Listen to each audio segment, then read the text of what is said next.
سيدنا محمد وعلى آل سيدنا محمد كما صليت على إبراهيم وعلى آل إبراهيم في العالمين إنك حميد مجيد. قال الله تبارك وتعالى في كلامه المجيد: أعوذ بالله من الشيطان الرجيم. بسم الله الرحمن الرحيم.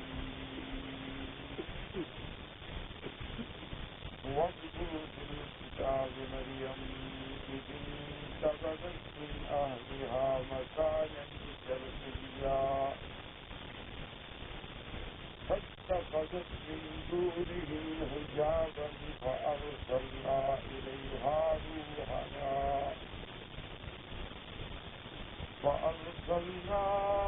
إليها روحنا فتمثل لها بشرا سويا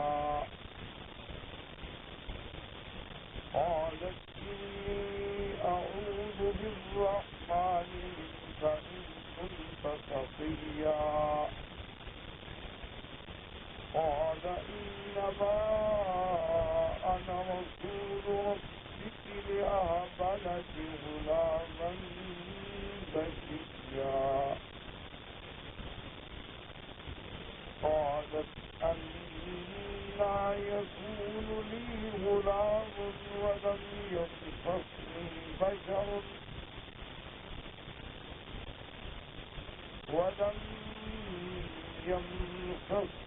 بشر ولم أك بغيا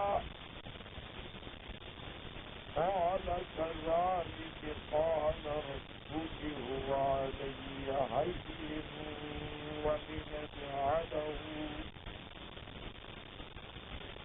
ولنجعله آية للناس ورحمة منا وكان أمرا مقضيا. اللہ تبارک و تعالیٰ نے سورۃ مریم میں قصہ مریم علیہ السلام کا ارشاد فرمایا کہ بی بی صاحبہ نے جب علیحدہ بیٹھی اور جبریل آئے تو جبریل علیہ السلام جب آئے تو ایک انسان کی شکل،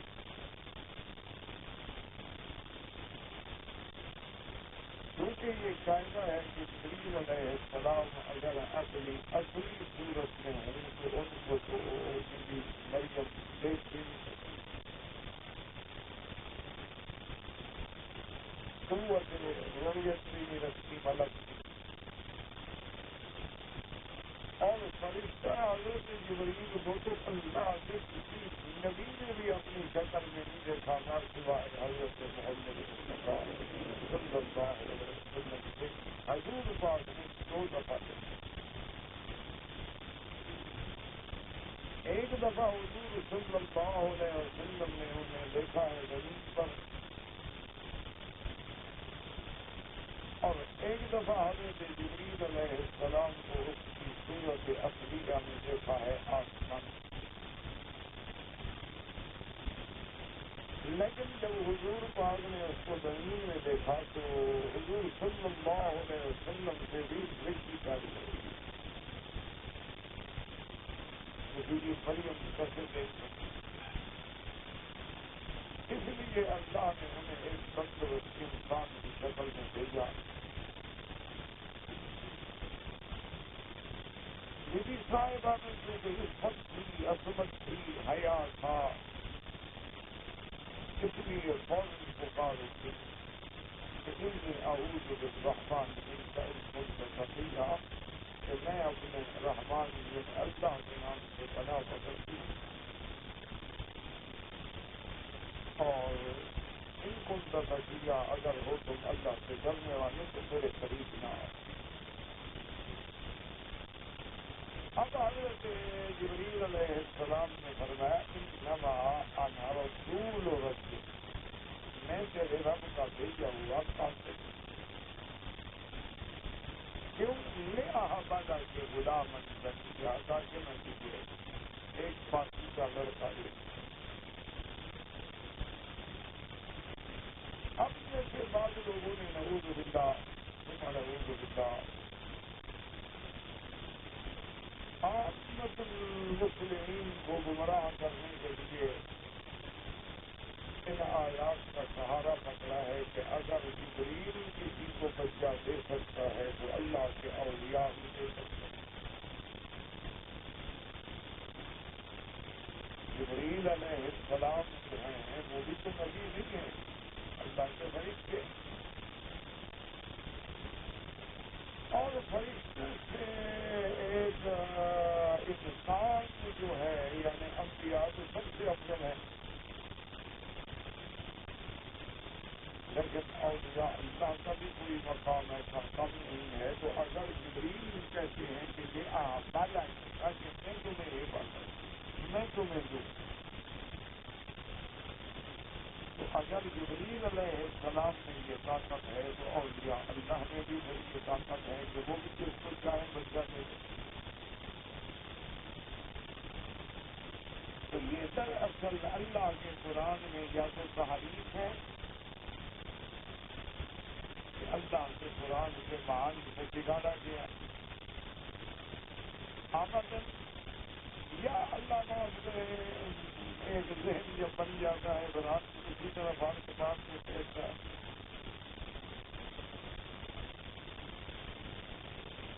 حالانکہ اس بات کو یاد رکھیں کہ اللہ تبارک و تعالیٰ کبھی ایک چیز کی نسبت جو ہے ملائکہ کی طرف بھی کر دیتے ہیں. جیسے اللہ نے قرآن کے بارے میں بھی فرمایا انہ لقول رسول کریم، قرآن جو ہے یہ میرے ایک فرشتے کا کلام، تو وہ تو اللہ کا کلام ہے، فرشتے کا کلام کیسے ہوا؟ اللہ قرآن میں فرماتے ہیں کہ قرآن جو ہے انہ لقول رسول کریم. رسول کریم کون ہے؟ یعنی جبریل. ذی قوت عند ذی العرش مکین. تو چونکہ جبریل علیہ السلام قرآن لا کر حضور پہ پڑھتے تھے، اس نسبت سے اس کو جبریل کی طرف منسوخ کیا گیا، ورنہ قرآن تو اللہ کا کلام ہے، قرآن میں جبریل کا کلام تھوڑا ہے.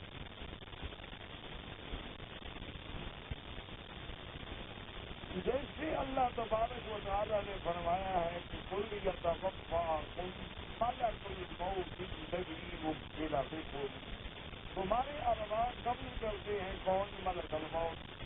تو اب روح کا قبض کرنا ملک الموت کی طرف منسوخ کیا گیا. دوسری جگہ قرآن کہتے ہیں توفت ہو رسولنا، ہمارے فرشتے لیتے ہیں روح کو. اور چوتھی جگہ اللہ فرماتے اللہ ہو یا موتیا، کہ اللہ تبارک و تعالیٰ نفس کو پورا پورا لے لیتے ہیں جب اس کی موت کا وقت آتا ہے. تو مانا یہ ہوتا ہے کہ حقیقت روح قبض کرنے والی تو اللہ کی ذات ہے، موت دینے والی اللہ کی ذات ہے، حیات دینے والی اللہ کی ذات ہے. اللہ نے آگے گنتی ملک الموت کی لگا دی اور ملک الموت کے ساتھ اور فرشتوں کی بھی گنتی لگ گئی، تو کبھی ان کی طرف نسبت کر دی جاتی ہے، ورنہ حقیقت موت دینے والا بھی اللہ ہے اور حیات دینے والا بھی اللہ. اسی لیے ہمیشہ سمجھا کریں ان چھوٹے چھوٹے الفاظ کو سہارا بنا کر حضور کی امت کو گمراہ کرنا جو ہے کتنا بڑا جرم ہے کہ ایک تو اللہ کے قرآن کا معنی بدلا جائے اور دوسرا نعوذ باللہ عزیز میں شرک ڈالا جائے.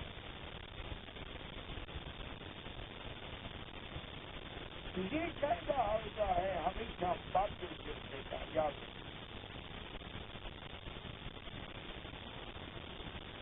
جیسے کہ عیسائی ہیں، عیسائیت ہے، مسیحیت ہے، وہ بھی کہتے ہیں دیکھو جی قرآن میں آیا ہے کہ انا نحن نزلنا الذکر وَإِنَّا لَهُ لَحَافِظُونَ.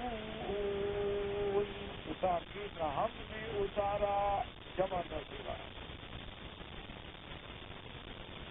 تو عیسائی بھی دلیل پکڑتے ہیں، وہ کہتے ہیں نہیں جمع جو ہے اس کے کم از کم 3 افراد ہوتے ہیں، اقل درجہ جو ہے 13 کا ہوتا ہے. تو ہمارا عقیدہ بھی یہی ہے، یہ تفریح ہے 3 ہے. تو یہاں بھی تو جمع کا صیغہ ہے. تو معلوم ہوا کہ ہمارا عقیدہ ٹھیک ہے. تو وہ بھی اللہ کے قرآن کی تحریف کرتے ہیں. یہاں سے جمع کا صیغہ مل گیا لیکن الہکم الہ واحد نہیں ملا. قل هو اللہ احد نہیں ملا. اگر قرآن کو مانتے ہو تو پھر یہ صورت بھی تو مانو نا کہ قل هو اللہ احد اللہ الصمد لم یلد ولم یولد ولم یکن له کفوا احد. یہ آیت بھی مانو نا کہ الہکم الہ واحد.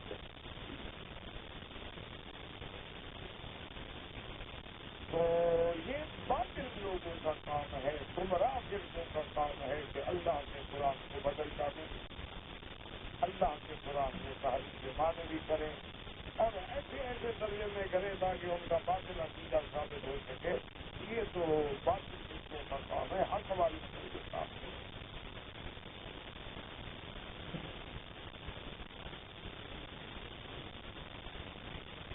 تو اس لیے یہ سمجھنا کہ جبریل بچہ لے سکتا ہے یہ تو شرک ہے. جبریل تو خود بچہ ہے، اللہ کی مخلوق ہے. وہ تو اللہ کی مملوک ہے. یعنی اس کی تو اتنی طاقت بھی نہیں کہ ایک دفعہ میرے آقا نے فرمایا کہ جبریل تم کبھی کبھی وحی لانے میں بہت دیر کر دیتے ہو اور مجھے بڑا شوق ہوتا ہے تیرے ملنے کا، انتظار ہوتی ہے. تو جبریل علیہ السلام نے کہا وَأَنَا أَشْفَقُ إِلَيْكَ يَا رسول اللہ. حضور مجھے آپ کی زیارت کا آپ سے زیادہ شوق ہوتا ہے، لیکن ہم تو حرکت نہیں کر سکتے جب تک اللہ حکم کرے. ہم تو نہیں چل سکتے، ہمیں اللہ حکم دے گا تو اللہ حکم دے گا تو کیا. تو جو اللہ کا فرشتہ اللہ کے حکم کے بغیر حرکت نہیں کر سکتا ہے وہ بچہ دے سکتا ہے. اور اگر اس آیت کو آپ دلیل پکڑتے ہیں تو پھر باقی قرآن کی آیتیں چھوڑ دیں گے کہ یہاں بولے بھائی یہ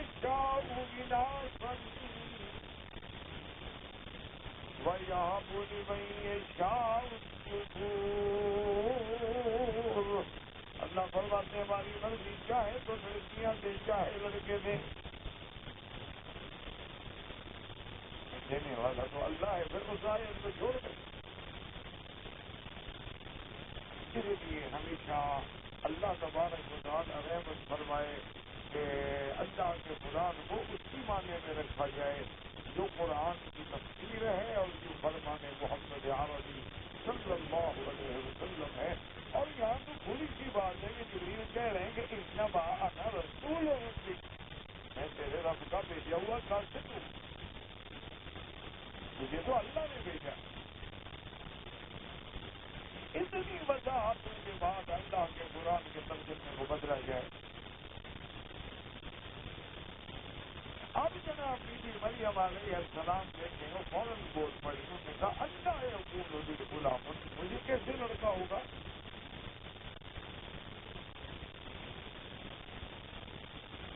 ولم یمسسنی بشر ولم اک بغیا،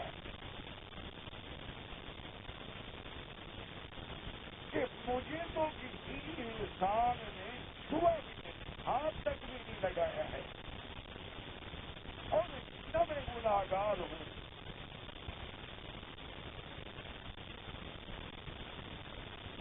تو جب یہ سلسلہ تبادل و تناسل کے لیے ضرورت ہے کہ اب عورت بھی ہو، مرد بھی ہو، میاں بھی ہو، بیوی بھی ہو، تو مجھے تو کسی مرد نے ہاتھ نہیں لگایا تو اللہ یکون لی غلام، تو مجھے لڑکا کہاں سے ہوگا.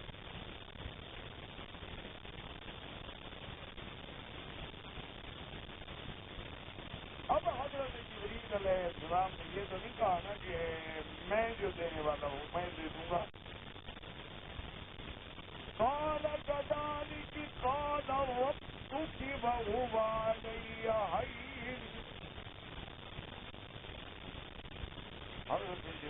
فوراً کہا کہ بی بی تیرے رب نے یہ فرمایا، یہ میں نہیں دے سکتا، نہ کوئی اور کسی مرد کے بغیر عورت کو بچہ دے سکتا ہے، تیرے رب کا یہ فرمان ہے۔ اور انہوں نے یہ بھی ارشاد فرمایا کہ مجھ پر یہ کوئی مشکل نہیں، یعنی کوئی تردد کرنا پڑے کہ نہیں لگ کرنی پڑے گا، وہاں تو صرف حکم دینا ہے نا، ہو جا ہو جائے۔ اچھا ایسا کیوں کرنا چاہتے ہیں، یہ بھی وضاحت فرما دیں کہ بھئی جو خداوند نے قدوس تمہیں آدم سے پیدا کرنے کے قادر ہے، جو اللہ تبارک و تعالیٰ ایک پانی کے قطرے سے بنانے سے قادر ہے، وہ اگر چاہے تو بی بی مریم سے بغیر شوہر کے بچہ پیدا کرنے سے بھی قادر ہے، جو بی بی حوا کو حضرت آدم سے نکالنے سے قادر ہے، جو آدم کو مٹی سے پیدا کرنے سے قادر ہے، وہ ہر چیز سے قادر ہے، اس کے لیے کیا مشکل؟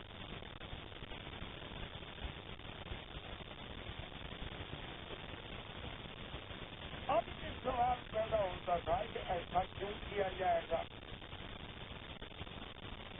بھئی آج تک تو جتنے نبی پیدا ہوئے ہیں ماں باپ سے پیدا ہوئے ہیں، تو اس کی بھی اللہ نے وضاحت کر وَلِنَجْعَلَهُ آيَةً لِلنَّاسِ وَرَحْمَةً مِنَّا،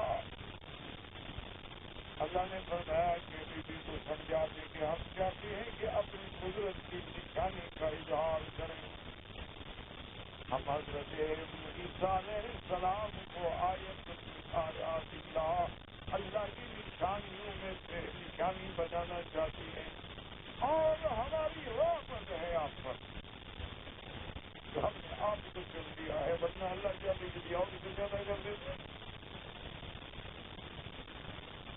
اور دوسری یہ بات یہ ہے کہ یہ مستوری بات نہیں، یہ اللہ کے فیصلے ہیں، اور اللہ کا فیصلہ جو ہو جائے وہ کبھی بدلا نہیں کرتا۔ اللہ تبارک و تعالیٰ کے فیصلے جو ہے وہ اٹل ہوتے ہیں، اللہ کی قضا جو ہے وہ اٹل ہوتی ہے، اس کو بدلا کہاں پر دیا نہیں تو ہو گیا فیصلہ، اور جو فیصلہ قدرت کر دیتی ہے اس کو کوئی روک نہیں سکتا ہے۔ اس لیے اللہ تبارک و تعالیٰ نے قرآن مقدس کی ایک آیات میں بی بی مریم علیہ السلام کا واقعہ جو ہے بڑی تفصیل سے کیا ہے۔ اب اسی لیے میں نے عرض کیا تھا کہ اللہ نے کیونکہ خلاق ہے، خلاق العلیم، اللہ تبارک و تعالیٰ خالق کل شیء، ہر چیز کے پیدا کرنے والا، اس لیے اللہ نے اپنی قدرتوں میں ہر چیز جو ہے اس کو مختلف ان کے وجہ سے پیدا کیا۔ آدم علیہ السلام کو مٹی سے پیدا کیا، اربع عناصر سے پیدا کیا، بی بی حوا کو زندہ آدم سے پیدا کیا، اسی لیے بی بی حوا کو حوا کہتے ہیں نا کہ زندہ پیدا ہو گئی۔ یہ بھی نہیں کہ پہلے ولادت ہو پھر رضاعت ہو پھر دودھ پینے کا زمانہ گزرے اور پھر جناب ایسا ایسا ایسا ایسا ایسا ایسا جوانی آئے، پھر 15-20 سال عمر گزرے، پھر حضرت آدم کی شادی ہے، اسی وقت زندہ جوان عورت نکالی خلاص حکم دے دیا جاؤ تمہاری بیوی ہے، جاؤ جنت کرو یار مسلم اللہ ادھر جاؤ جنت۔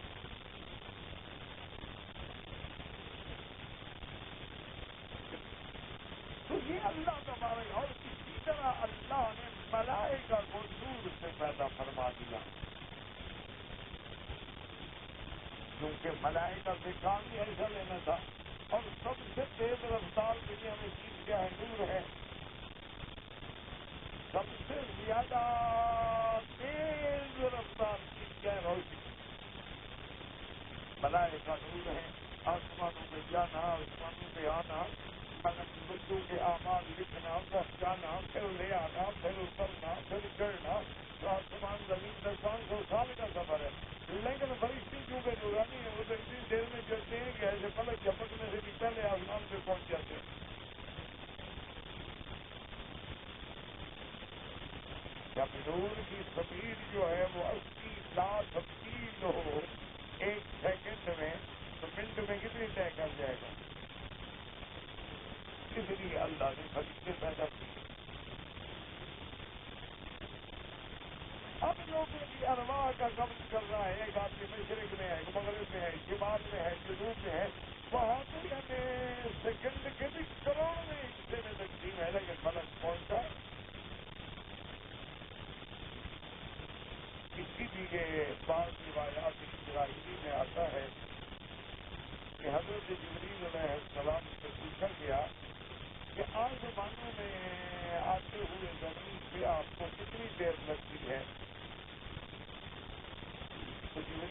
السلام نے فرمایا کہ اللہ کا حکم ہوتا ہے، اللہ جتنا چاہے جب چاہے حکم دے، تو فرمایا سمجھنے کے لیے یوں سمجھ لو کہ یوسف علیہ السلام جب کنویں کے کنارے میں تھے اور بھائیوں نے دھکا دے کے کنویں میں گرایا تو میں آسمانوں میں تھا، اللہ نے حکم دیا کہ یوسف کو چوٹ نہ لگے، تو یوسف کنارے سے پانی تک بعد میں پہنچا، میں پہلے پہنچ گیا،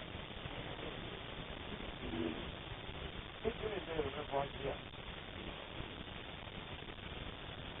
اسی لیے حضور نے فرمایا کہ کبھی کبھی جبریل کا یہ عادت بھی ہوتا ہے کہ ایک قدم زمین پہ اور پہلا قدم آسمان پہ۔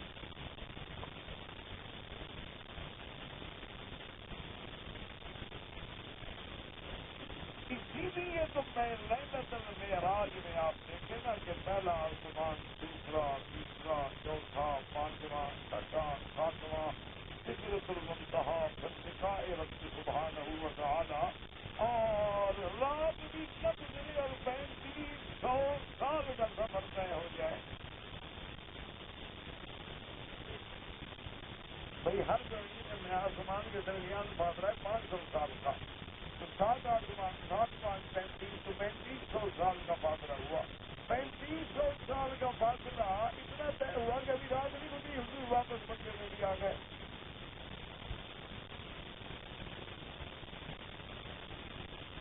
اسی لیے اللہ نے ملائکہ کو نور سے پیدا کیا، اور جن جو ہیں ان کو اللہ نے آگ سے پیدا کیا ہے، یہ ناری مخلوق۔ اسی لیے بعض علماء نے اچھا نقطہ لکھا ہے، انہوں نے کہا کہ شیطان کیونکہ آگ سے پیدا ہوا ہے نا، جو جتنی چیزیں آگ سے بنتی ہیں نا وہ ساری یورپ والے زیادہ بناتے ہیں، کیونکہ شیطان سے تعلق ہے نا،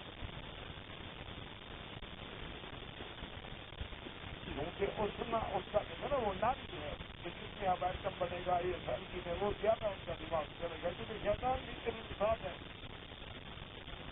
اور وہ ناری مخلوق ہے، ناری کام تو وہ جانتا ہے نا۔ اس لیے ہمیشہ اس کے اندر وہ قوت ناریاں ہے، آگ والی قوت ہے۔ اسی لیے اللہ معاف کرے، اللہ معاف کرے، کسی بندے پر اگر جن کا تسلط ہو نا، اس کو بھی وہ ایسے کر دیتا ہے جیسے جلا کے کوئلہ کر دیتا ہے۔ یہ جو عام لوگ کہتے ہیں نا عورت کو جن آ گیا اور بڑا کیسے بہانے ہوتے ہیں، سارا مکر ہوتا ہے، کوئی چیز نہیں ہوتی۔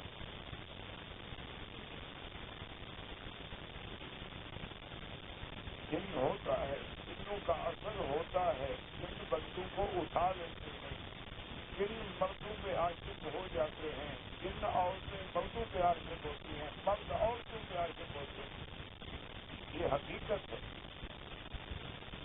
یہاں مکے میں ایک عورت تھی، اس سے ایک جن عاشق تھا۔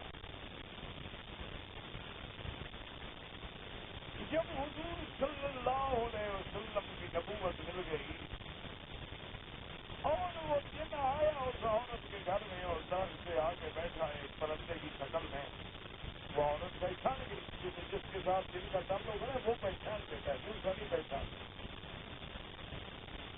وہ پہچان گئی تو میرا ہلّا تک تو نہیں رہ رہا، اور وہی اترو حجت ہو گئی، کافی دن ہو گئے تو ملنے بھی نہیں ہے، پھر پتا نہیں تمہیں نبی اللہ کا پیدا ہو گیا، بنا حرام ہو گیا، تک کر دیا۔ اس نے کہا تو میں نہیں آ سکتا، اللہ کا نبی محمد رسول اللہ پیدا ہو گئے صلی اللہ علیہ وسلم، اور میں مسلمان ہو گیا اور بنا حرام ہو گیا۔ یہ تو حدیثوں میں واقع ہے۔ اسی طرح لیلۃ الجن جو ہے، جس رات میں حضور کی خدمت میں جن آئے ہیں، تو حضور صلی اللہ علیہ وسلم کے ساتھ حضرت عبداللہ ابن مسعود ہیں رضی اللہ عنہ۔ یہ جو راستہ ہے نا جو آپ جاتے ہیں، باب الفتح سے نکلیں اور مروا سے نکلیں اور آگے جو اس کو آپ تھکی ہوئی بازار کہتی ہیں، اسی سڑک سے حضور تشریف لے گئے جنت المعلیٰ کی طرف۔ اسی راستے میں وہ مسجد الجن ہے۔ تو حضور جب وہاں پہنچے تو آپ نے حضرت عبداللہ ابن مسعود سے فرمایا کہ تم یہاں بیٹھ جاؤ۔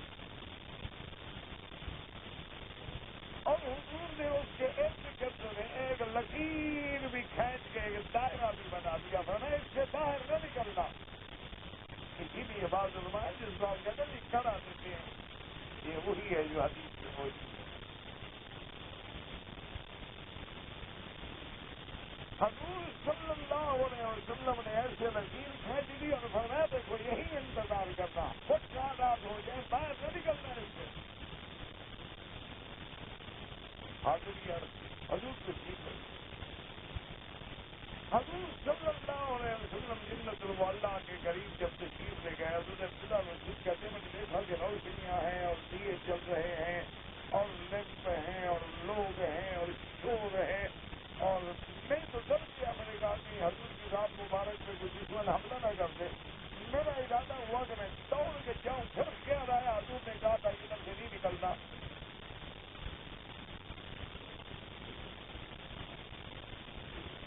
حضرت عبداللہ بن مسعود فرماتے ہیں کہ وہ میری رات ایسے گزری اللہ معاف فرمائے کہ جیسے کسی کی پھانسی پہ گزرتی ہے میں لٹکا ہوا ہوں.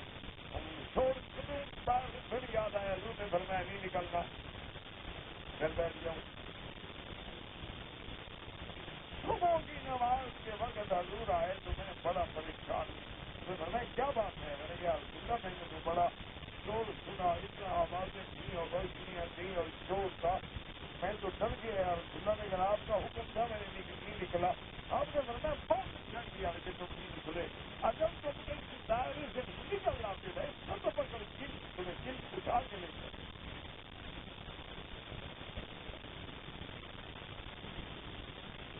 اچھا ہوا کہ تم نہیں نکلے. راجوری چور کیا تھا ان کا اخوان ہے وہ جن تمہارے بھائی یاد آئے تھے ان کے آپس میں جھگڑے تھے انہوں نے فیصلے کیے. جنات ہیں جنات کا وجود ہے وہ بندوں کو اٹھا لیتے ہیں بندوں کو نقصان پہنچاتے ہیں. اسی لیے حکم ہے کہ آدمی یعنی اگر پیشاب وغیرہ کے لیے جائے تو پہلے پڑھے اللہ اعوذ بک من الخبث والخبائث تاکہ شیطان اور جن کی کھیل سے شرارتوں سے محفوظ رہ جائے. اور اسی لیے حکم ہے کہ عورت ہو یا مرد ہو بغیر کسی وجہ کے کپڑے اتار کے نہانا یا گھر میں کپڑے اتار کے پھرتے رہنا. جنات ایسے بچوں پہ حملہ کرتے ہیں.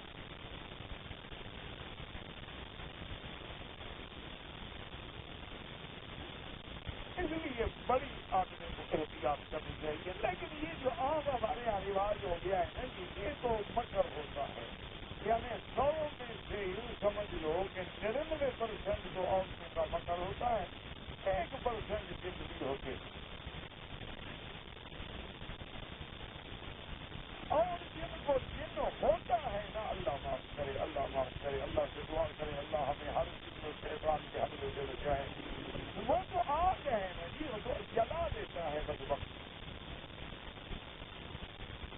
وہ تو آگ ہے. باقی یہ جو لوگوں نے بنا رکھا ہے کہ جنوں کی آنکھیں یوں ہوتی ہیں اور ایسا یہ سب کچھ کی بات ہے. اللہ نے جنات کو تصرف دیا ہے.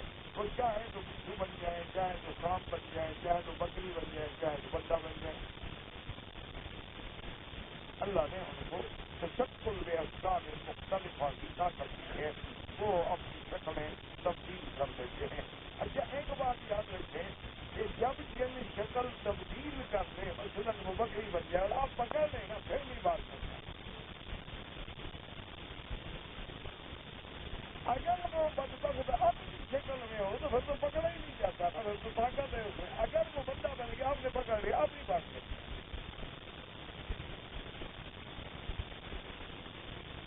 اچھا جنات مدرسے میں بھی پڑھتے ہیں حدیث پڑھتے ہیں دور حدیث پڑھتے ہیں کتابیں پڑھتے ہیں طالبوں کے ساتھ رہتے ہیں کھاتے ہیں تو جن کو پتہ نہیں لگتا کہ جن ہے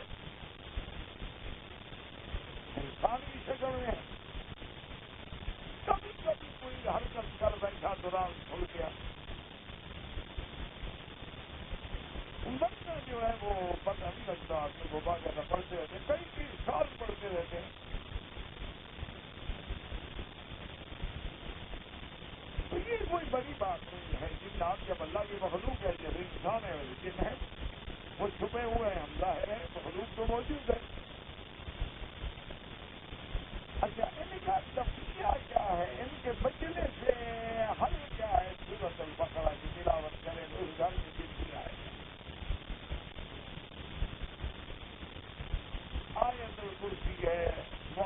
الوالدین ہیں، آخر سورۃ الحشر ہے، سورۃ البقرہ من اولہ الی آخری، گھروں میں پڑھی جائے، ٹیپ لگا دیں، آواز چلتی رہے گھر میں، جنات بھاگ جاتے ہیں، پھر جنات وہاں نہیں رہتے۔ اچھا، جنات میں بھی مشکل یہ ہے کہ جنات میں بھی مسلمان بھی ہیں، کافر بھی ہیں، ان میں بھی ابرار بھی ہیں، اشرار بھی ہیں، اولیاء اللہ بھی ہیں، اولیاء شیطان۔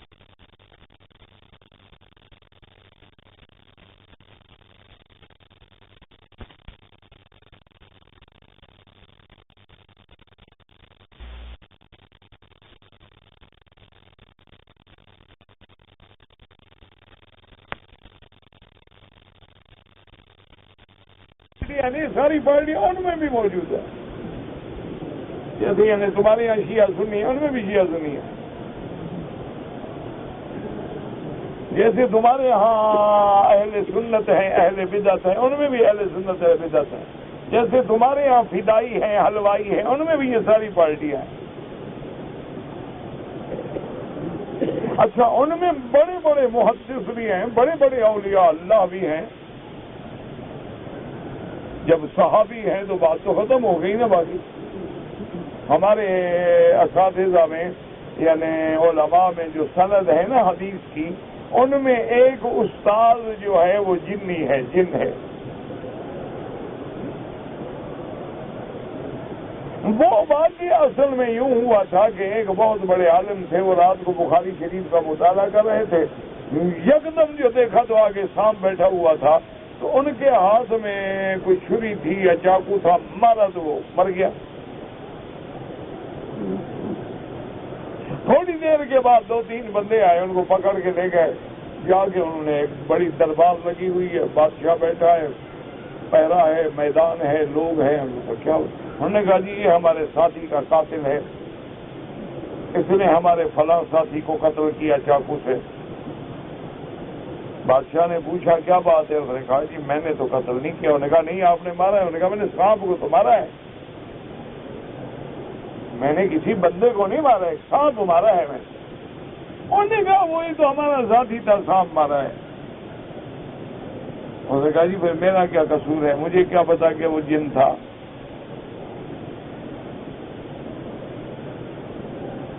اور حضور پاک کی یہ حدیث ہے، اس عالم نے فرمایا کہ من تشبہ بقوم فہو منہم، حضور نے فرمایا کہ جو جس قوم کی شکل اختیار کرے ان میں شمار ہوگا۔ جب اس نے سانپ کی شکل اختیار کی تو سانپ کے حکم میں آ گیا، میں کیا کرتا؟ تو اس بادشاہ نے ایک بزرگ کی طرف دیکھا کہ پوچھا کہ سادہ کا حاضر رجلو، یہ بندہ سچ کہہ رہا ہے، یہ حدیث ہے حضور کی؟ اس نے کہا ہاں سمیت رسول اللہ، میں نے سنا ہے حضور سے، سچی ہے۔ تو بادشاہ نے کہا بھی اس کو بری کر دو، پھر اس کا کیا قصور ہے غریب کا، اس نے تو سانپ کو مارا ہے۔ تو انہوں نے بری کر دیا، تو اس مولوی صاحب نے جا کے اس کو پکڑ لیا۔ انہوں نے کہا حضرت اگر آپ نے حضور سے حدیث سنی ہے تو مجھے ایک حدیث پڑھا دیں مہربانی کر۔ تو ایک حدیث انہوں نے پڑھی تو وہ استاد بن گئے، یہ شاگرد بن گئے۔ تو اس لیے محدثین بھی ہیں، صحابہ بھی ہیں، تابعین۔ اچھا، اور جنوں کی عمر جو ہے نا جی ہزاروں سال ہوتی ہے۔ میرے محبوب سیدنا محمد الرسول اللہ اسی دروازہ مبارک سے جو باب السلام کہلاتا ہے نا، مروہ کی طرف، اسی سے نکلے تو آپ کی نظر بڑی دور سے ایک آدمی آ رہا تھا، تو آپ نے اپنے ساتھی سے فرمایا کہ ہذہ مشیۃ الجن، یہ جن آ رہا ہے، اس کے چلنے کا انداز بتلا رہا ہے کہ یہ جن ہے۔ وہ جناب جب قریب آیا، اس نے آگے سلام کیا حضور کی خدمت میں، اور آگے عرض کیا کہ یا رسول اللہ مہربانی کریں مجھے کلمہ بھی پڑھائیں اور قرآن بھی سنائیں۔ حضور پاک کے ہاتھ میں مسلمان ہوا، قرآن سنا، اور اس کے بعد اس نے کہا کہ یا رسول اللہ میں نے تورات جو ہے حضرت موسیٰ سے سنی ہے۔ یعنی کتنی عمر ہو گئی؟ حضور کے درمیان عیسیٰ علیہ السلام کے درمیان 600 سال کا فرق ہے، پھر عیسیٰ علیہ السلام اور حضرت موسیٰ علیہ السلام کے درمیان میں صدیوں کا فرق ہے۔ اس نے حضرت موسیٰ سے بھی سنا، پھر حضور محمد مصطفیٰ سے بھی سنا۔ یعنی ہزاروں سال عمر ہوتی ہے. علماء نے کتابیں لکھی ہیں, کتاب ہے بڑی مشہور کتاب ہے المرجان فی احکام الجان, کہ جنات کے بارے میں. المرجان فی احکام الجان بڑی مشہور کتاب ہے. ویسے تم طالب نہ پڑھنا, خیال رکھنا, پڑھنا شروع کر دو انشاءاللہ. یہ جو کچھ ہے یہ بھی چلا جائے گا, یہ تمہارے پڑھنے کی باتیں نہیں ہیں. یہ زہر ہر کوئی نہیں برداشت کر سکتا. تو وہ علم سیکھو جو تمہارے کام آئے. بس تم جن والا نہ سیکھو, تم خود جن ہو انشاءاللہ, جنوں سے بھی بڑے ہو انشاءاللہ. جن کی کیا طاقت ہے تمہارے سامنے, ہاتھ باندھ کے بھاگ جائے. اس لیے آپ جنوں کے چکر میں نہ پڑے. ایک سونے بنانے کے چکر میں نہ پڑنا, ایک جنات کے چکر میں نہ پڑنا. جو بھی پڑا نا وہ کیا ہمیشہ کے برباد ہو گئی. کئی ہمارے ساتھی, کئی ہمارے طالب, بڑے بڑے علماء, بڑے بڑے ذکی, جن کے علم کو دیکھ کے بندہ ہے بس یہ سب چکر آ گیا, جن تابع کرتے. نتیجہ یہ نکلا جن تو تابع نہ ہوا, خود برباد ہو گئی. اور بعض لوگوں کو ایسے چکر آیا, اللہ معاف کرے گی, سونا بنائیں گے. اور بھئی اللہ نے تمہیں قرآن دیا ہے, حدیث دی ہے, سونے کو آگ لگاؤ گے, کیا کرو گے سونا بنا کے؟ جب قرآن کا علم ہے, حدیث کا علم ہے, سونا بنا کے کیا کرو گے تم؟ نہیں, چکر آ. اور بڑے بڑے علماء, یعنی اساتذہ نہیں بلکہ شیخ الاساتذہ, اتنے بڑے بڑے عالم, اتنے بڑے بڑے لوگ جو قرآن و حدیث کے اپنے دور کے بحر ذخار تھے, دریائے علم تھے, سونے کے چکر میں آ گئے. سونا بندہ ہے, بس ایک آنچ کی کسر رہ جاتی ہے, وہی کسر ہی کھا جاتی ہے ساری زندگی بندے کو. مجھے بھی ایک ٹکر گیا تھا, کہنے لگا جناب آپ کو سونے کا نسخہ آتا ہے. میں نے کہا اچھا پھر کیا ہوا؟ کہتے ہیں مجھے سکھائے. میں نے کہا بدبخت, مجھے سونے کا نسخہ اگر آتا نا تو سارا آدھے طالب میرے سیکھ جاتے. میں تو چھپا سکتا ہی نہیں, میری تو عادت ہے, میں تو برداشت نہیں کر سکتا. کوئی چیز ہے تو میں سب کو سکھا دوں. نہیں جناب آپ کے پاس ہے. میں نے کہا اچھا ٹھیک ہے یار, ہے تو بس ٹھیک ہے, تم جاؤ میری جان چھوڑو. وہ جناب جان ہی نہ چھوڑے. میں نے کہا بتاؤ اس کا علاج کیا ہے؟ وہ کہے جی کہ مجھے ایک فلاں مولوی نے بتلایا تھا, اور وہ بڑا عالم ہے, بڑا بزرگ ہے, اللہ والا ہے, وہ کبھی جھوٹ نہیں بول سکتا. میں نے کہا اللہ کے بندے, وہ مولوی کو میں بھی جانتا ہوں, وہ بیچارہ ہے قبر پرست, تو اس نے تمہیں غلط لائن پہ لگا دیا ہے کہ تم ٹھوکریں کھاتے رہو, ورنہ کوئی سونا شونا مجھے نہیں آتا, اور میں بے وقوف ہوں کہ سونا بناؤں, پاگل ہو گیا ہوں. اللہ نے ہمیں اپنے دروازوں سے خزانہ غیب سے رزق دیتے ہیں, تو سونا بنا کے کیا کریں گے؟ ہمیں تو پتہ ہی نہیں ہوتا. اور لوگ کوئی کپڑا سلا کے بیچتا ہے, کوئی گھڑیاں لے کے بیچتا ہے, انگوٹھیاں بنا کے بیچتا ہے, اور منت بھی ساتھ کرتے ہیں کہ خدا کے لیے ایک دن پہن لینا. تو اللہ جب یوں دے رہا ہے تو ہم جیسا بے وقوف پاگل بھی کوئی ہوگا کہ اس نعمتوں کو چھوڑ کے سونے کے پیچھے بھاگ پڑے. اور یہ بھی یاد رکھو, یہ 4 علم ہیں دنیا میں, کیمیا, لیمیا, سیمیا, ریمیا, اور یہ 4 اللہ کے راز ہیں. اللہ چاہے تو آئیں گے, محنت سے نہیں آتے. اس کے پیچھے نہ پڑنا کبھی. اس کو جمع کرو تو کیا بنے گا؟ کل سر, کاف سے کیمیا, لام سے لیمیا, سین سے سیمیا, رے سے ریمیا. جب جمع کیا تو کیا بنا؟ کل سر. یہ سب سر ہیں, اسرار ہیں, اللہ کے راز ہیں. اللہ چاہے تو دے دے, اللہ چاہے تو نہ دے. تو اس لیے جناب آپ بات کو سمجھیں کہ جنات بھی شکل بنتے ہیں, فرشتوں کو بھی اللہ نے یہ طاقت دی ہے کہ حضرت جبریل جب آتے تو انسان کی شکل میں آتے, اور میرے مدنی پاک کی خدمت میں آتے تو حضرت دحیۃ الکلبی ایک صحابی ہیں, بڑا جمال دیا اللہ نے, ان کی شکل میں آتے تھے. اچھا ایک دن اتفاق یہ ہوا, جبریل حضور کے پاس بیٹھے تھے, حضرت حسن حسین چھوٹے تھے, حضرت حسن حسین جو آئے آگے جبریل کو پکڑ لیا، جبریل کو پکڑ لیا اور کہا جی کھجوریں کھلاؤ۔ وہ حضرت دہیا لاتے تھے نا کھجوریں حضرت حسن حسین کے لیے، وہ جب بچے آتے تو کھجوریں کھلا دیتے، انہوں نے سمجھا دہیا بیٹھا ہوا ہے، وہ جبریل حضور کا ماں حسین کیا کر رہے جبریل، یہ تو اللہ کا فرشتہ جبریل ہے، نہ کھاتا ہے نہ کھلاتا ہے، یہ تو خود کھانے سے پاک ہے، اس کے بعد کہاں کھجوریں آ گئی۔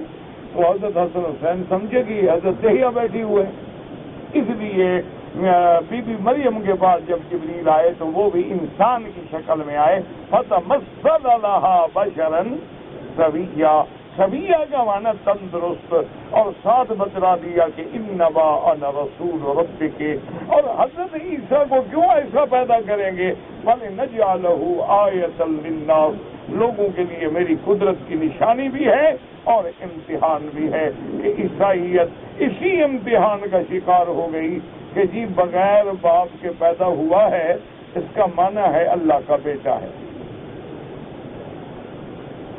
وہ اسی دھوکے میں آ گئے نا۔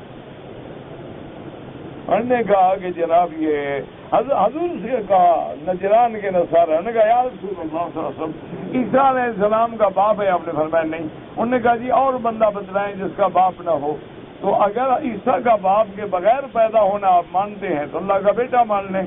تو اللہ نے قرآن نازل کیا ان مثل عیسیٰ عند اللہ کمثل آدم خلقه من تراب ثم قال له كن فيكون۔ اللہ نے فرمایا میرا مدنی آپ ان کو جواب دیں کہ عیسیٰ کی مثال ایسے ہے جیسے آدم، اگر عیسیٰ کا باپ نہ ہو بیٹا بن جائے، آدم کا تو باپ بھی نہیں ماں بھی نہیں، اللہ نے اس کو مٹی سے پیدا کیا ہے، تو اللہ اگر اس کو پیدا کرنے پہ قادر ہے تو اس کو بھی پیدا کرنے پہ قادر ہے۔ اور یہ بی بی مریم جو ہے ابنت عمران ہیں، اور ان کا سلسلہ نسب جو ہے وہ حضرت داؤد علیہ السلام سے ہے، اور حضرت داؤد علیہ السلام جو ہیں انبیاء بنو اسرائیل سے ہیں، یہ سارا سلسلہ، اور عیسیٰ علیہ السلام جو ہیں یہ انبیاء بنی اسرائیل کا آخری نبی ہے، اور میرا مدنی جو ہے وہ تمام انبیاء کا آخر ہے۔ انا خاتم النبیین لا نبی بعدی ولا رسول بعدی، حضور صلی اللہ علیہ وسلم نے یہ فیصلہ فرما دیا، واللہ اعلم۔ اللہ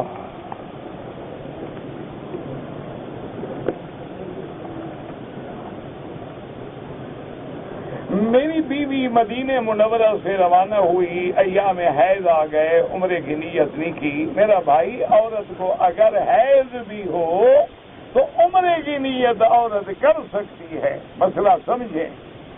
اگر کوئی عورت میقات پہ آ جائے اور حیض میں ہے، غسل کر لے، یہ غسل اس کا پاکی کے لیے نہیں، ایسے صفائی کے لیے ہوگا، اور اس کے بعد نماز نہ پڑھے، کچھ نہ کرے، لبیک اللہم لبیک لبیک لا شریک لک لبیک لبیک بعمرۃ پڑھ لے اور مکے میں آ جائے، اپنے گھر میں رہے، جب اس کے دن پورے ہو جائیں بغیر خوشبو والے صابن کے غسل کرے، پاک ہو کے پاک کپڑے پہن کے اپنا عمرہ پورا کر دے۔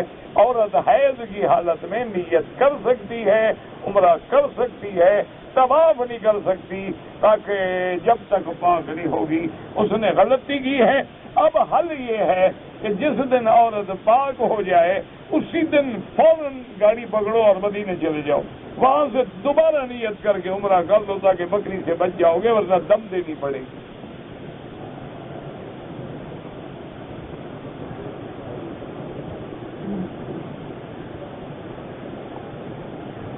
میرا بیٹا بیمار ہے، اللہ تبارک و تعالی شفائے قابلہ عطا فرمائیں، اللہ ہر بیمار پہ رحم فرما دیں۔ دعا کرو جتنے بھی بیمار ہیں، بچے ہیں، بچیاں ہیں، مرد ہیں، بوڑھے ہیں، اللہ ظاہری باطنی روحانی ہر قسم کی بیماریوں سے نجات عطا فرمائے۔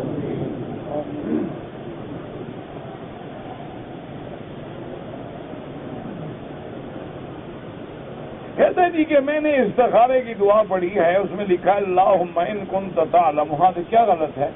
یعنی یا اللہ اگر آپ جانتے ہیں کہ ان هذا الامر خیر، یہ نہیں کہ آپ جانتے ہیں آپ نہیں جانتے، مانا اگر آپ کے علم میں اس کام کا میرے لیے خیر ہونا بہتر ہے تو کرتے۔ کہتے جی کہ وکالت کا پیشہ ایسا ہوتا ہے کہ جھوٹ کو سچ اور سچ کو جھوٹ ثابت کرنا پڑتا ہے، چھوڑ دے وہ کام نہ کریں۔ یا آپ وکالت میں میرے اپنے دوست ہیں، بڑے بڑے اچھے ایڈوکیٹ ہیں ماشاءاللہ، بڑا مقام ہے ان کا، انہوں نے فیصلہ کیا ہوا ہے کہ بھئی ہم اپنی طرف سے مظلوم کا مقدمہ لڑیں گے، ظالم کا نہیں لڑیں گے۔ جب ان کے پاس آتا ہے کوئی مقدمہ ہو، کہتے ہیں بابا بات سنو، سیدھی بیٹھ کے حلف اٹھاؤ، اگر تم مظلوم ہو ساری کہانی سناؤ، ہم تمہارا مقدمہ لڑیں گے اور فیس بھی دیں گے، اور اگر ظالم ہو تو کوئی اور وکیل ڈھونڈو، بھئی ہم تو ڈرتے ہیں کہ کسی کے ساتھ ظلم کا تعاون کریں۔ آپ بھی ایسا کریں، آپ سچ کو جھوٹ نہ بنایا کریں، آپ سچ کو سچ بتائیں، انشاءاللہ پھر دیکھیں آپ کو بھی کیس ملیں گے۔ نماز میں مجھے وسوسے آتے ہیں، جس بندے کو نماز میں وسوسے آئے مانا یہ ہے کہ اس کا ایمان بڑا اچھا ہے، کیونکہ ایمان نہ ہو تو چور کیوں ڈاکہ مارے، اور اللہ نے وسوسے معاف کیے ہیں تو اچھی بات ہے، کوئی فکر کی بات ہے ہی نہیں۔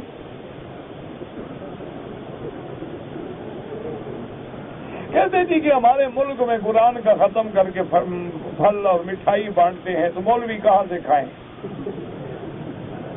نا تم یہاں رہتے ہو، اتنا عرصہ ہو گیا مجھے پڑھاتے ہوئے، آپ نے مجھے کبھی مٹھائی کھلائی ہے؟ ہاں جی۔ اب آج میں کہہ دوں رات تمہارا باپا ملا تھا بڑا پریشان تھا، کل تمہارا باپ بھی مٹھائی لے کے آئے گا، تو مولوی نے کھانا ہے، اگر بیچارہ مسئلہ نہ بنائے تو کہاں سے، ورنہ شریعت میں ناجائز ہے۔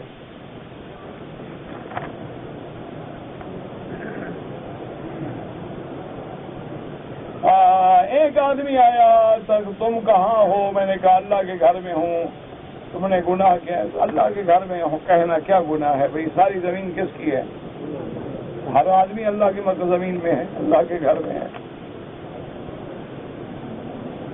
اسلام کی حکومت اگر قائم ہو تو زکوٰۃ اور عشر کے علاوہ بھی ٹیکس لے سکتی ہے، اگر ملک کی بہبود کے لیے ضرورت پڑ جائے ساری جائیداد لے لے۔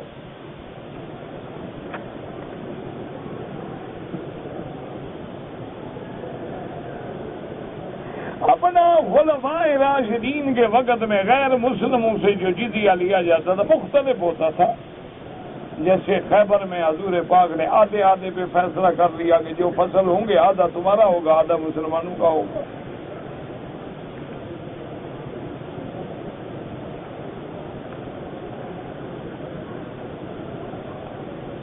اگر ایک آدمی نے عمرہ کیا ہے اس طرح پھروایا، دوسرا عمرہ کیا بال نہیں تھے اس طرح نہیں پھروایا، 6 دن کے بعد عمرہ کیا کینچی سے بال، 6 دن میں کتنے بال بڑے ہو گئے تھے کہ تم نے کینچی سے کاٹے تھے؟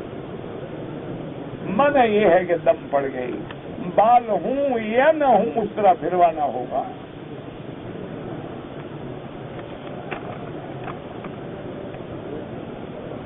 کہتے جی تعزیت کرنے کا کیا طریقہ ہے؟ تعزیت کا طریقہ یہ ہوتا ہے کہ آدمی جا کے بیٹھ جائے اور ان کو دعا کرے کہ عظم اللہ اجرکم، اللہ آپ لوگوں کا اجر بڑھائے، آپ کو صبر کی توفیق دے۔ یہ ضروری نہیں ہوتا کہ ہاتھ اٹھاؤ فاتحہ پڑھو، یہ کوئی ضروری نہیں، ویسے دعا مانگ لو تو کوئی منع نہیں، لیکن ضروری نہیں۔ ہمارے یہاں تو رواج ہے نا، جو آیا ہاتھ اٹھاؤ، پھر ایک اور آ گیا پھر ہاتھ اٹھاؤ، پھر ایک اور آ گیا پھر ہاتھ اٹھاؤ، 500-700 دعا اکٹھی کر دیتے ہیں اس دن جا کے۔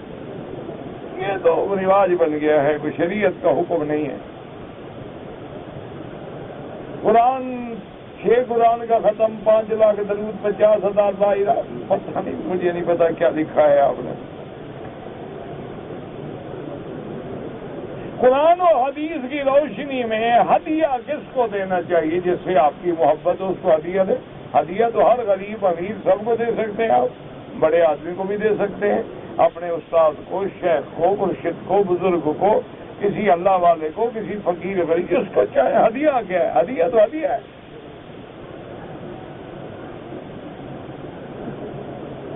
کسی حدیث میں نہیں ہے میرے بھائی کہ فاتحہ کے بغیر نماز نہیں ہوتی، اور یاد رکھو حدیث ہے لا صلاۃ الا بفاتحۃ الکتاب، کہ کوئی نماز نہیں مگر فاتحہ کے ساتھ. مجھے آپ نماز بتائیں جس میں فاتحہ نہ ہو. کوئی ہے نماز ایسی جس میں فاتحہ نہ پڑھی جاتی ہو؟ وہ نماز مجھے آپ ڈھونڈ کے دے دیں، وہ نماز میں کہوں گا نہیں ہوتی. جس میں فاتحہ نہ ہو وہ نماز نہیں ہوتی. ہمارا بھی ایمان ہے کہ فاتحہ نہ ہو تو نماز، لیکن مجھے وہ نماز تو بتاؤ نا جس میں فاتحہ نہیں ہوتی.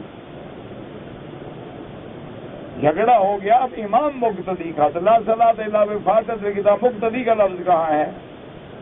امام نے پڑھ لی تو نماز میں تو فاتحہ آ گئی نا، تو نماز تو بغیر فاتحہ کے نہیں رہی.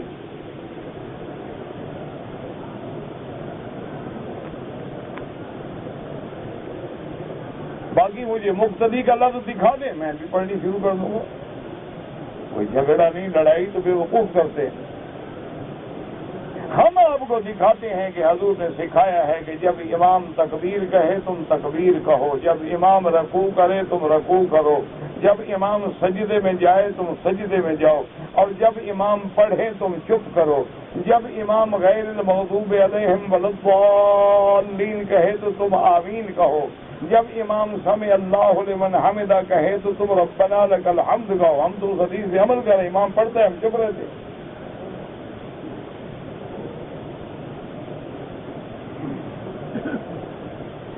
میں مدینے سے آیا، عمرہ نہیں کیا. عمرہ کرو دوبارہ ورنہ دم پڑ جائے گی.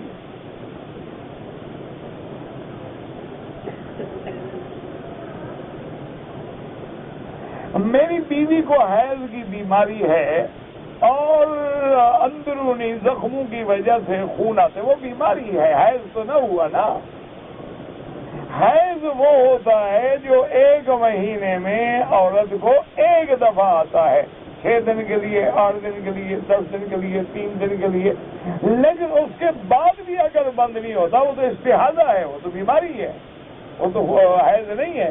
لہذا عورت پیڈ باندھے، غسل کرے، طواف کرے، نمازیں پڑھے، عمرہ کرے، سب کچھ کرے. حرم شریف میں موبائل ٹیلی فون بند ہونا چاہیے، بالکل بند ہونا چاہیے. لیکن مسلمانوں کو جب خود احساس نہ ہو تو لوگ ڈنڈے سے بند کرائیں. ایک مسلمان ہے، کلمہ پڑھتا ہے، نماز پہ آ رہا ہے اور موبائل میں گانا لگا ہوا ہے. اگر اس کو شرم نہیں تو اس کو کون شرم دلائے؟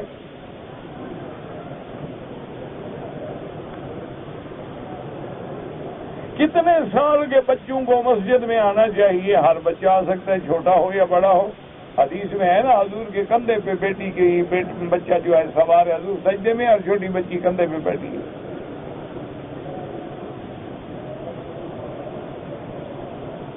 کوئی آدمی جانور گھر میں رکھے تو فرشتے نہیں آتے ہیں. کیوں فرشتے نہیں آتے؟ کتا وغیرہ ہو بے فائدہ تو فرشتے نہیں آتے. اگر شکاری ہو تو اس کی بھی اجازت ہے.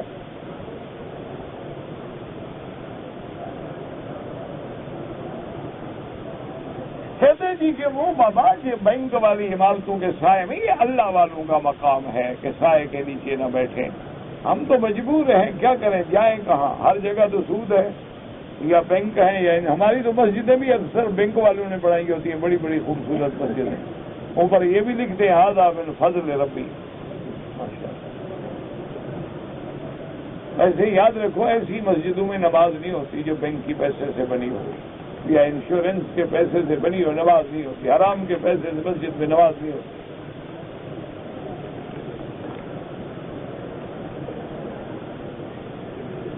اگر ایک آدمی نماز میں بھول جائے تو سجدہ سہو کیسے کرے؟ اب مجھے کیا بتا تم بھول کیا گئے؟ پہلے یہ تو بتاؤ نا، زیادتی کی کہ کمی کی، یا دونوں کام کیے؟ زیادتی بھی کی، کمی بھی کی. پہلے وضاحت تو کرو نا، بھولے کیا ہو.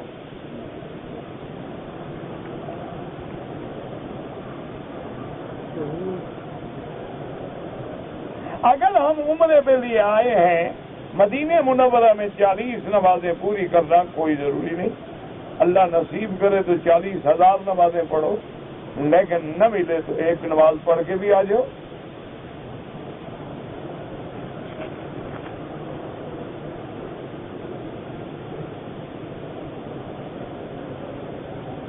میرے والد ہیں، زندہ ہیں، وہ میں ایک عہدے پر ہوں، وہ مجھے کہتے ہیں ناجائز کام کرو، وہ نہ کرو. اللہ کا حکم ہے کہ اگر کوئی مخلوق کسی کو نافرمانی پہ اکسائے اللہ کی تو وہ نہ کرے، پیار سے ٹال دیا کرو، بہت اچھا حاضر ٹھیک ہے، کیا نہ کرو۔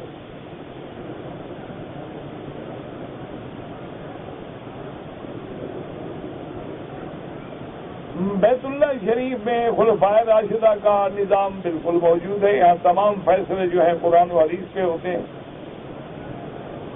اگر کوئی آدمی بیت اللہ کے لیے تحفہ جمع کرانا چاہے تو آپ ایسا کریں کہ باب ملک عبدالعزیز میں دفتر ہیں حرم کے، وہاں جا کے کسی ذمہ دار آدمی کو ملے اور ان سے بات کریں۔ ایک آدمی نے طواف حج تو کیا ہے، طواف زیارت نہیں کیا، حج بھی نہیں ہوتا اور بیوی بھی حلال نہیں ہوتی، فوراً طواف زیارت کرے، نہ کرنے کی توبہ کرے اور دم بھی ادا کرے۔ اگر ایک آدمی جدے میں رہتا ہے، عمرہ کرنا چاہے، وہ جدے سے احرام باندھے، جدہ بھی حل میں ہے، کہیں جانے کی ضرورت ہی نہیں۔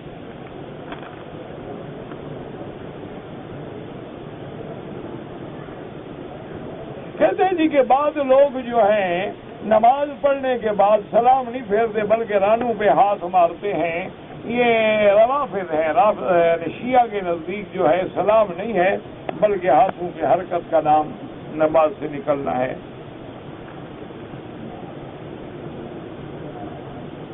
میں بہت گناہ گار ہوں، مجھے کوئی راستہ بتا، یہی اپنے آپ کو گناہ گار سمجھنا، یہی تو راستہ ہے کہ دل میں ندامت آ گئی تو کام بن گیا، توبہ کریں اللہ کے دروازے پہ، بات ختم۔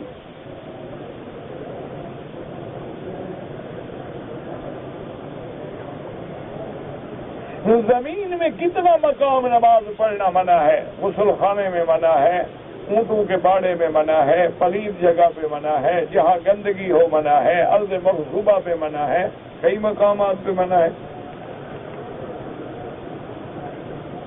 میں ہر نماز فرض کے بعد 400 تسبیح پڑھتا ہوں۔ اچھا کرتے ہو، پڑھا کرو، مجھے بتانے کی کیا ضرورت ہے، میں کوئی تمہیں پیر مان لوں گا؟ میرے لیے تم 4 لاکھ تسبیح پڑھو، میں کہاں پیر بنوں گا بابا؟ صلاۃ تسبیح پڑھیں، بالکل پڑھا کرو۔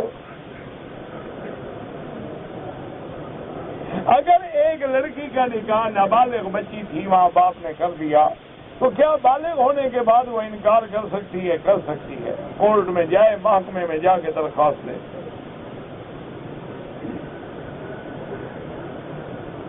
ہم اس نیت سے عبادت کرتے ہیں کہ اللہ ہمیں جنت دے، ٹھیک ہے، بالکل ٹھیک ہے۔ طواف کے ہر چکر میں سبحان اللہ والحمدللہ لا الہ الا اللہ اللہ اکبر یا اس کے علاوہ جو تمہیں یاد ہو کلمہ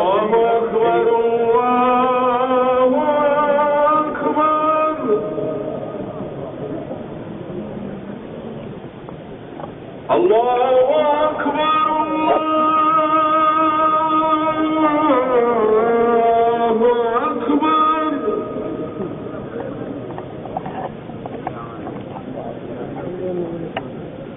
أشهد أن لا إله إلا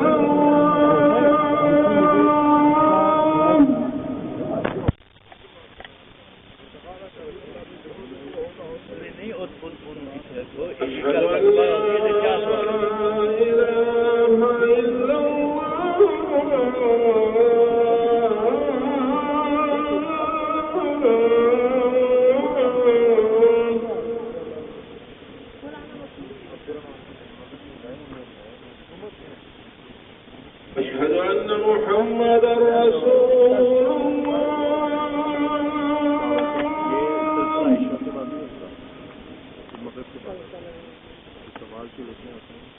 أشهد أن محمدا رسول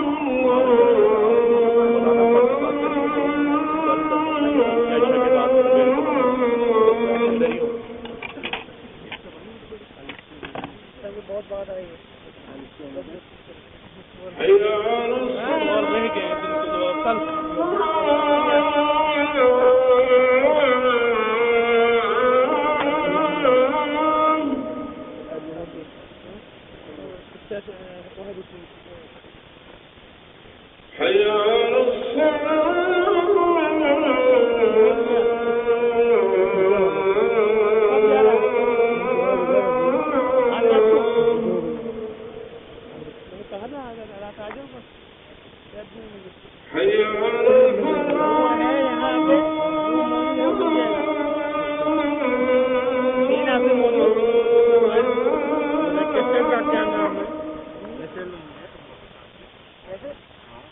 کے بعد آ جانا ان کے ساتھ چلے جانا. حي على الفلاح